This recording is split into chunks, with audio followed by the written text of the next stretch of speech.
Ferveur musulmane la nuit dernière pour la célébration du Maouloud, naissance du prophète Mohamed, paix et salut sur lui.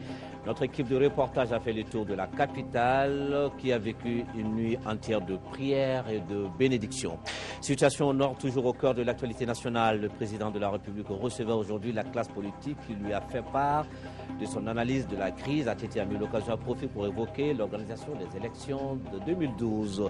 Cannes 2012, fin de la récréation de 2 jours. Les quarts de finale ont démarré aujourd'hui avec les rencontres Zambie-Soudan 3-0 et RCI Guinée-Équatoriale 2-0. Demain, le Mali affronte le Gabon. Nous irons voir le moral des aigles avec nos envoyés spéciaux à Libreville. Voilà pour les titres de cette édition, mesdames et messieurs. Bonsoir, bienvenue. Après les épouses et parents de soldats, c'est la classe politique qui a été reçue ce matin par le président de la République, Amadou Toumani Touré. Même sujet, la situation au Nord Mali. La délégation de ce matin, conduite par le président de l'Assemblée nationale, était venue faire part au président de son analyse de la crise. Cette rencontre avec les leaders politiques a également été l'occasion pour le président ATT d'évoquer l'organisation des élections de 2012. Le professeur Djankounda Traoré, porte-parole des leaders politiques au micro de Amadou Sankaré. Nous avions demandé à voir le chef d'État, le président de la République, pour échanger avec lui sur la situation que notre pays vit actuellement. Je pense que chaque Malienne et chaque Malien l'a vécu. Et il était impératif que la classe politique également se mobilisa pour voir comment on peut trouver une solution à cette situation. Nous sommes venus donc dire au chef de l'État notre approche de la question, notre analyse de la question et les solutions qui, à notre avis, doivent être adoptées pour juguler tous ces dangers qui se profilent à l'horizon. Le chef de l'État nous a également, de son côté, donné de nombreuses informations. Beaucoup d'informations sur la situation au nord, sur la situation militaire, sur la situation de l'armée. Évidemment, nos objectifs majeurs, c'est d'arriver d'abord à faire taire les armes, d'arriver à faire en sorte qu'il n'y ait pas trop d'amalgame dans ce pays et d'arriver à faire en sorte que l'on ne mette pas tout le monde dans le même sac. Parce que s'il est vrai qu'au nord, il y a des compatriotes qui ont des armes pour s'exprimer, et il n'en est pas moins vrai que parmi nous vivent des compatriotes qui ont également pris les armes à nos côtés pour lutter contre cette insurrection au nord. Donc je pense qu'il ne faut pas faire d'amalgame et il faut vraiment arriver à une situation où tout le monde puisse garder son calme et sa sérénité et que nous puissions trouver une solution à tout cela. Le chef de l'État lui-même nous a dit que sa préoccupation majeure aujourd'hui, c'est que les élections se tiennent à date constitutionnelle et que de toute façon, lui, il entend bien s'en aller le 8 juin et passer le relais au nouveau président de la République et aux nouvelles institutions. Je pense qu'il l'a dit, il l'a répété, il a suffisamment insisté là-dessus. Et nous avons, je pense, mes camarades et moi, accueilli cela avec beaucoup de plaisir parce que nous n'en avons pas parlé, mais c'est lui-même qui en a parlé et qui a insisté là-dessus. Donc c'est une préoccupation majeure chez lui. Et puis ce communiqué du ministre de la Défense et des anciens combattants qui porte à la connaissance de l'opinion nationale et internationale que les 3 et 4 février 2012, des patrouilles de l'armée malienne ont mené des opérations contre des groupes d'assaillants installés dans la région de Tombouctou. Bilan du côté des assaillants, une vingtaine de morts, des blessés, une dizaine de prisonniers et 4 véhicules ennemis récupérés avec un important lot d'armes, de munitions et de matériel divers. Du côté des forces armées et de sécurité, aucune perte nette à déplorer. Le ministre de la Défense et des anciens combattants rassure les populations que les forces armées et de sécurité poursuivront leur mission de défense de l'intégrité territoriale et de sécurisation des personnes et de leurs biens sur l'ensemble du territoire national. Et puis, réunis donc à l'Assemblée générale extraordinaire au Palais de la Culture de Bamako ce samedi, et 4 février 2012, les chasseurs du Mali dans toutes leurs composantes, Fédération nationale des chasseurs du Mali, Association nationale des chasseurs du Mali, Association Contron Ani Sané, déclarent dans un communiqué qu'après avoir longuement échangé sur les douloureux événements du septentrion de notre pays et qui se disent convaincus de ce qui suit, ils adressent leurs sincères condoléances aux familles de nos valeureux militants tombés au champ d'honneur, condamnent avec la dernière rigueur les actes de barbarie et de tentatives d'atteinte à l'intégrité de notre territoire national, soutiennent les autorités de la République dans ces moments d'extrême gravité que traverse notre pays, indivisible, et les encourage à prendre toutes les mesures tendant à enrayer de façon définitive ces actes indignes et fratricides. On signe donc ce communiqué pour la Fédération nationale des chasseurs du Mali, Mohamed H. Koulibaly, le président. Pour l'Association nationale des chasseurs du Mali, PO, Suleiman Bagayoko, le président. Pour l'association Contron Anissané, Mamadou Boiré, le président. Ferveur musulmane, séance de prêche et de bénédiction. La communauté musulmane du Mali célébrait cette nuit la naissance du prophète Mohammed, paix et salut sur lui. Ici à Bamako, le Maouloud était vécu par des centaines de milliers de fidèles dans les mosquées et sur les places publiques, sous la conduite des imams et autres leaders religieux. Notre équipe de reportage a fait le tour de la capitale à Brémakone. Un coup de flamme au shérif Chouala Bayae Aïdara à Lafiabougou, guide spirituel de l'association Isbouraman. Ceci est un acte de repentance d'un féticheur qui a décidé de rompre avec ses anciennes pratiques en brûlant ses idoles. Un premier temps fort de la célébration de la fête du Maouloud qui consacre la naissance du prophète Mohammed, paix et salut sur lui, et l'imam de la mosquée de Vendredi Dame d'Alaï de placer la fête dans son contexte. Nous plaçons le Maouloud dans le contexte de montrer la grandeur de notre prophète Mohammed sallallahu alayhi wa sallam, dont Dieu lui a donné une place qu'il n'a pas donnée à un autre. Si vous aimez Allah vraiment, suivez-moi, Allah vous aimera et il pardonnera vos péchés. Autre pôle d'attraction, ce sont les lieux de prêche de la grande famille Cherifoula Dravelan et de Banjougou Doumbia, guide spirituel de l'association Noureddine. Alors Banjougou Doumbia, il a ses fans, c'est comme les autres prêcheurs. Tous les musulmans réellement qui sont les fans de Banjougou sont venus de tous les coins de Bamako. Le guide spirituel de la communauté des soufis du Mali a invité les populations à œuvrer pour quelques vertus de la religion musulmane. Que tu sois musulman, même en dehors des musulmans, en tant qu'être humain sur la terre, nous devons œuvrer pour l'unité, la cohésion, la paix. L'imam de la mosquée de Torokorobougou a parlé de la situation au nord Mali. La situation au nord du Mali qui préoccupe tous les Maliens de l'intérieur et de l'extérieur, et particulièrement les femmes et les jeunes qui sont les premières victimes. C'est le lieu de vous présenter nos condoléances les plus attristées et aux familles des disparus, et rappeler que l'islam ne veut pas de guerre entre les musulmans. Tout le monde est là, on est en train de prier pour que la paix revienne au Mali, parce qu'on est inquiet. À Torokorobougou, le Premier ministre était venu s'associer aux prières des frères musulmans. J'ai tenu à participer pour venir m'associer aux prières, aux bénédictions de nos frères musulmans, pour prier et faire des bénédictions pour notre peuple, peu meurtri par la situation que vous connaissez, afin que Dieu exauce nos vœux et qu'il ramène la paix et la tranquillité dans notre pays. Partout où on est passé, les chefs religieux ont fait des prières, invocations et bénédictions pour un Mali uni, fort, indivisible et paisible.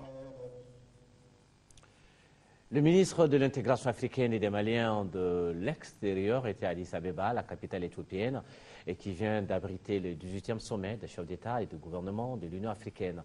Les chefs d'État de l'Union ont décidé de proroger le mandat du président de la Commission jusqu'en juin 2012. Le docteur Badra Aliou Makalou, qui a représenté le chef de l'État à ce sommet, revient ici sur les principales conclusions. Nous l'écoutons au micro de Alassane Diombele. Il était prévu au cours de ce sommet un certain nombre d'élections qui devraient toucher un certain nombre d'organes de l'Union, parmi lesquels naturellement la Commission de l'Union africaine dont le mandat arrivait à son terme. Et les élections devraient concerner aussi bien le président de la Commission de l'Union africaine, le vice-président et les différents commissaires chargés de l'animation donc de la Commission.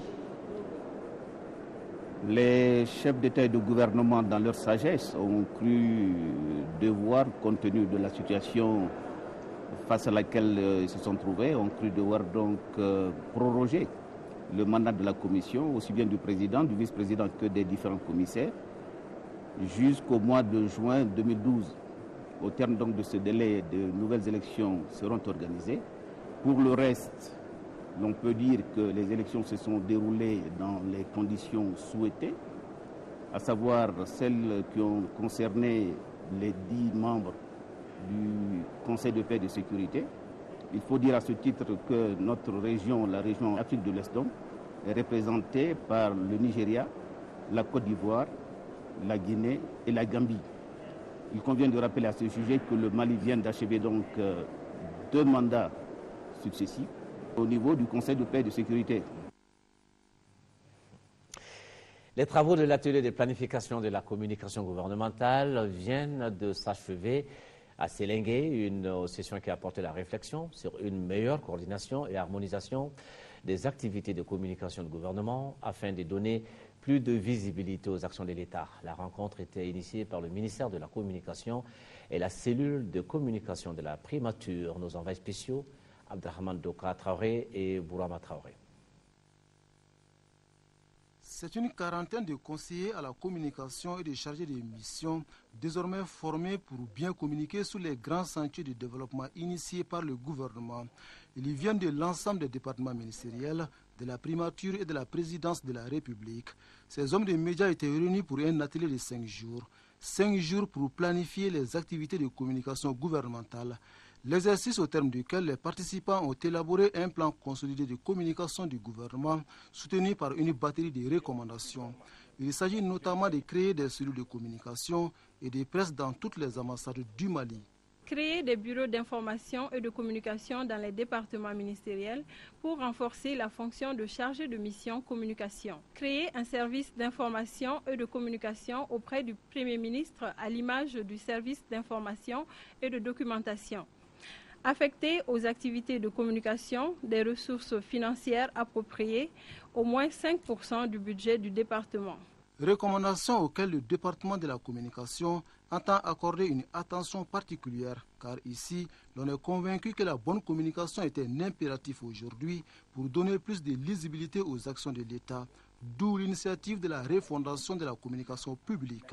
La refondation de la communication, pas simplement pour la communication gouvernementale, mais nous souhaitons que cette refondation puisse toucher l'ensemble des services publics, l'ensemble des services privés, l'ensemble des activités socio-économiques, politiques, culturelles du Mali.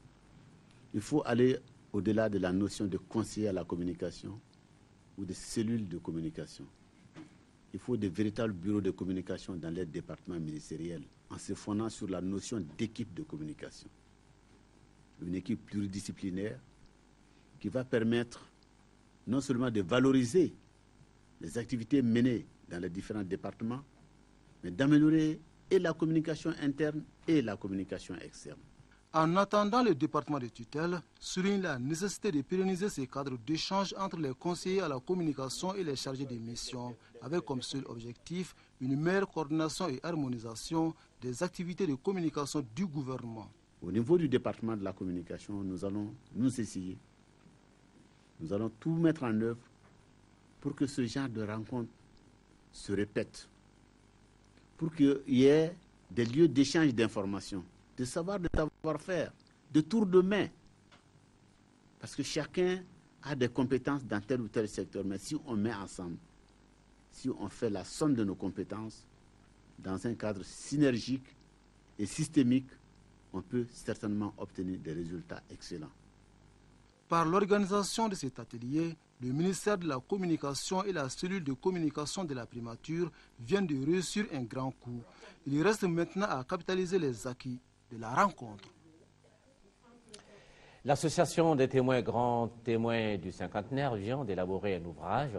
Ce matin, ses responsables étaient face à la presse et c'était pour présenter le document et partager son contenu avec les hommes de médias pour une meilleure diffusion. Nando Dambélé. Ils sont appelés témoins et grands témoins du cinquantenaire. Ils, ce sont ces femmes et hommes, historiens, sociologues, médecins, avocats, administrateurs civils, économistes et autres hommes politiques, acteurs ou non de l'indépendance du Mali. Le Mali, 50 ans de quête d'indépendance, témoignages et réflexions pour l'avenir, c'est le titre de leur ouvrage, volume de 191 pages présenté aujourd'hui au grand public lors de cette conférence de presse. Cette conférence de presse a fait l'objet de présenter au public les livres élaborés, édités au cours de nos travaux pendant la commémoration du 50e anniversaire de l'indépendance du Mali. Abordant presque tous les aspects socio-économiques et politiques du Mali de l'indépendance à nos jours, ce premier ouvrage de l'Association des témoins et grands témoins du cinquantenaire se veut un devoir de mémoire, un repère pour les futures générations. Le Mali a besoin de connaître son histoire, son passé. Alors, pour amener notre pierre à la commémoration du 50e anniversaire de l'indépendance du Mali, nous nous sommes regroupés en une association et cette association maintenant, au bout des conférences, débats, des témoignages et des réflexions, ont pu édifier ce livre. S'étant prêté avec intérêt aux contributions et questions des uns et des autres, les conférenciers ont accordé une attention particulière à celle-ci en vue de l'amélioration de l'ouvrage ou dans la perspective de la rédaction d'un second. À Koutiala vient de séjourner une commission mixte, coopération suisse et représentants du ministère chargé des relations avec les institutions et du ministère délégué chargé de la décentralisation. La délégation a visité des réalisations financées par la coopération suisse dans le cadre de la décentralisation et la gouvernance locale. Outanga Dambélé. C'est en 2004 que la coopération suisse est arrivée à Koutiala pour appuyer le programme s'articulant autour des processus de développement de la commune urbaine. En effet, la commune avait identifié des plis de développement urbain et de renforcement des économies locales grâce à l'adaptation intelligente de l'outil économie locale au contexte de Koutiala. Avec l'appui de la coopération suisse, la commune a mis en place des comités de développement des quartiers à travers des activités citoyennes. Ainsi, plusieurs infrastructures financées par la coopération suisse ont été réalisées dans beaucoup de quartiers. Les caniveaux, les bonnes fontaines des quartiers de Koutiala et de Singina, les communes voisines, les marchés à légumes de Koutiala, les parcs à bétail de Dogonasso à 45 km de Koutiala ont reçu la visite de la commission. À l'issue de la visite de terrain, les membres de la commission ont tour à tour pris la parole pour exprimer leur entière satisfaction. Ce partenariat gagnant-gagnant est un exemple à suivre à travers tout le pays, dira le chef de cabinet du ministère délégué chargé de la décentralisation. Quant au chef de la délégation suisse, M. Willy Graff, il a promis la préservation de l'appui suisse à travers toute action de développement. Cette visite de terrain a été l'occasion pour les autres de poser plusieurs questions relatives au fonctionnement des infrastructures devant générer des ressources financières. Ils ont été rassurés que des comités de gestion et de suivi sont déjà mis en place pour cela. Les autorités administratives de Koutiala, visiblement très satisfaites, ont offert un dîner de gala à la commission mixte venue de Bamako au sein de la mission catholique de Koutiala. L'association Solidarité pour le développement de Tafaselga, ASODETA, a pris fin cette semaine. Les délégués venus de 14 pays ont formulé une série de recommandations relatives au développement économique, social et culturel de Tafaselga. Une correspondance de Mahamadi Aloubari. 6 jours durant, les participants venus de 14 pays étrangers se sont penchés sur toutes les questions essentielles intéressant le développement économique, politique et socio-culturel de Tafasirga. Au cours de ce forum, les délégués ont fait plusieurs recommandations parmi lesquelles l'électrification de Tafasirga. Étant donné que l'éclairage et l'électrification du village est une nécessité absolue, le forum propose d'orienter les efforts vers 2 axes majeurs. L'énergie solaire avec l'installation des panneaux solaires. Déposer un dossier d'électrification du village auprès de la mairie pour bénéficier des branchements Tafasirga à l'EDM, projet FELU. L'éducation figure aussi parmi les préoccupations de l'assaut d'État. En effet, le forum a recommandé que la scolarisation des enfants soit obligatoire pour tout le premier cycle. Des initiatives de développement à saluer, mais qui doivent être soumises aux autorités compétentes. Il s'agit simplement de pouvoir procéder à une coordination. Il s'agit simplement aussi de pouvoir aller vers les autorités, se faire connaître. A signaler que c'est sur une note de bénédiction que les participants venus des 4 coins du monde se sont donné rendez-vous le 25 janvier 2015 à Tafasirga. Le club Innerville Bamako Amitié a remis aujourd'hui un lot de vivres à l'ONG Signaton. Voici la cérémonie de remise avec Fatoumata Kone.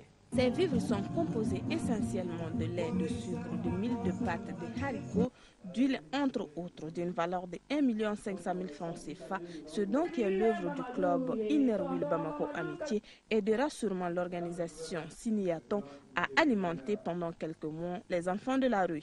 Un geste de solidarité fortement salué par les récipiendaires. Nos enfants ne sont pas considérés parmi les plus pauvres aujourd'hui, mais ils sont quand même dans les grands besoins. Donc je pense quand même que ce qu'Innerville vient de nous donner, c'est important, l'autre matériel, qui correspond à peu près à nos besoins pour un mois. Et cela est autant significatif que si toutes les organisations font la même chose, j'avoue qu'on aura assuré la sécurité alimentaire. En tout cas pour les enfants que nous encadrons et que nous prenons en charge pour une année. Nous les apportons aujourd'hui devant vous d'importants lots denrées alimentaires pour leur survie quotidienne. Enfin, remercier les amis Innerville. Toutes nos félicitations pour leurs engagements, leur dévouement et la grandeur d'esprit qui nous anime dans l'atteinte des objectifs. Pour manifester leur joie, les messagers de la rue ont présenté un sketch sur la situation des enfants de la rue, les conséquences de la drogue, entre autres. Signaton est une ONG qui assure la prise en charge et la réinsertion des enfants de la rue de Bamako. L'agence de communication IDS a remis hier des trophées à des hommes et femmes qui se distinguent par le travail au Mali. Cette initiative vise la promotion de la culture de l'excellence dans les entreprises maliennes. Les lauréats, au nombre d'une quarantaine, évoluent dans tous les secteurs de développement de notre pays. Le reportage de Mohamed Diarra. La deuxième édition du Gala des Trophées du Mali est celle de la maturité selon ses organisateurs. Cette petite idée, nourrie par l'agence de communication IDS, prend corps et bénéficie du soutien et de l'adhésion du bon nombre de responsables du Mali. Les lauréats évoluent dans tous les secteurs du développement. Ils sont opérateurs économiques, agronomes, artistes, entrepreneurs et responsables des structures privées et publiques. Ce trophée, selon les organisateurs, récompense les hommes et femmes qui mouillent le maillot dans leur domaine. Les critères de sélection aujourd'hui, c'est la réussite. Il y a des gens aujourd'hui que nous avons constatés à travers les recherches qui ont quand même reçu. Ils ont reçu à la tête de leur structure. C'est la réussite, c'est la générosité, c'est l'efficacité, c'est le bon travail. Les organisateurs placent également cette soirée sous le signe de la paix dans le pays. Même si le thème initial est l'accès à l'emploi pour tous. Les récipiendaires se félicitent des thèmes et dédient le trophée aux forces armées et de sécurité du Mali. Je voudrais profiter du micro pour d'abord dédier ce trophée. Dédier ce trophée à nos forces armées et de sécurité qui sont en train de se battre nuit et jour pour que la paix revienne dans notre pays. Et au premier chef, le président de la République, son Excellence Amadou Toumani Touré. C'est une récompense qui va tout droit à mon cœur et à travers laquelle je remercie tous ces acteurs Je remercie aussi l'ensemble des autorités du Mali, l'excellence Amadou Toumani Touré, qui a fait de la lutte contre l'insécurité routière un axe majeur du programme de développement économique et social. La fête aura été plus belle sans les défaillances de la partie technique. Ils vont certainement corriger la prochaine fois. Maintenant, le sport CAN 2012, au fin de la récréation de 2 jours, les quarts de finale ont démarré aujourd'hui avec les rencontres Zambie-Soudan 3-0 et RCI Guinée équatoriale. Même score, 3-0, le résumé de ces 2 rencontres avec Kumba Nyambele. Après 16 années d'absence, voici la Zambie en demi-finale de la Coupe d'Afrique des Nations de football. Cette 28e édition de la grande messe du ballon rond devient de plus en plus intéressante. Face à une équipe soudanaise qui a surpris plus d'un lors de la phase de groupe, les Tipolo-Polo de la Zambie ont entamé cette rencontre avec courage et détermination. Chose qui leur permet d'ouvrir le score à la 15e minute par Sun Tzu sur un coup franc de Calabar. 1-0 pour la Zambie. Avec cet avantage, les hommes de Hervé Renard ne baissent pour autant pas les bras. Les Soudanais finissent par craquer après l'expulsion de Saïf-Din Ali Idriss pour cumul de cartons à la 65e minute. Dans la foulée, soit 66e, Christopher Katongo transforme un penalty. 2-0 pour la Zambie. Nous sommes à la 86e minute. Chamanga clôt la marque. 3-0, score final en faveur de la Zambie qui se qualifie ainsi pour les demi-finales. Côte d'Ivoire, Guinée équatoriale. Dans cette opposition, la hiérarchie a été respectée par les éléphants devant l'un des pays organisateurs, la Guinée équatoriale, qui était à sa première participation. Par contre, les Ivoiriens sont arrivés dans cette compétition avec comme objectif brandir une deuxième fois la Coupe d'Afrique des Nations de football. Les hommes de François Zawi, très engagés, ratent un penalty à la 29e minute par Didier Drogba. Mais l'international ivoirien s'y rachète 7 minutes plus tard avant la pause.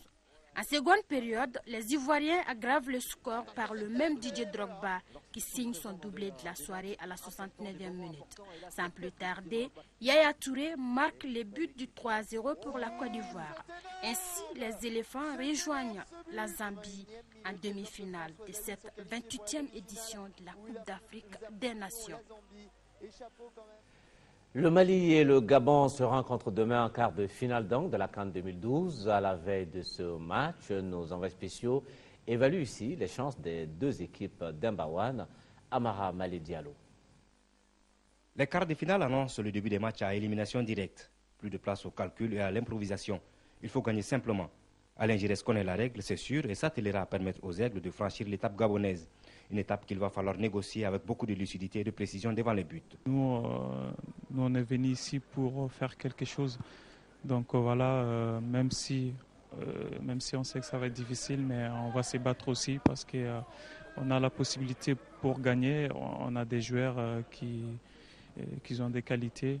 Si pour les 3 premières sorties, devant la Guinée, le Ghana et le Botswana, le sélectionneur français a toujours évolué avec le même schéma tactique de 4-3-3 qui n'a malheureusement pas fonctionné comme on l'aurait souhaité, il est urgent de revoir rapidement la façon de jouer des Aigles en vue de cette échéance de dimanche. On sait que c'est extrêmement difficile contre les Gabon, mais on a notre chance à jouer, on va bien se reposer, bien se préparer.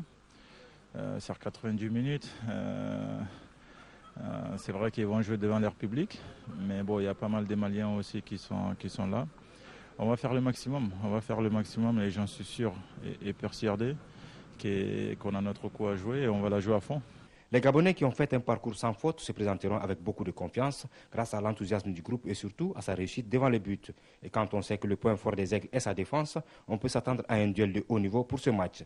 Quelques soucis persistent encore côté infirmerie, puisqu'à la séance d'entraînement de vendredi au terrain de l'INDS, Ousmane Koulibaly, Modibo Maïga, Abdou Traoré et Mahamadou Ndiaye ont été quelque peu ménagés parce que traînant de petits bobos physiques. Mais on enregistre les retours de Samba Diakité et de Sumbela Diakité au sein d'un effectif où visiblement il y a beaucoup d'entente, pourvu seulement que cela se répercute sur la prestation de dimanche contre les Panthères. Le coup d'envoi du match est prévu pour 16h temps universel.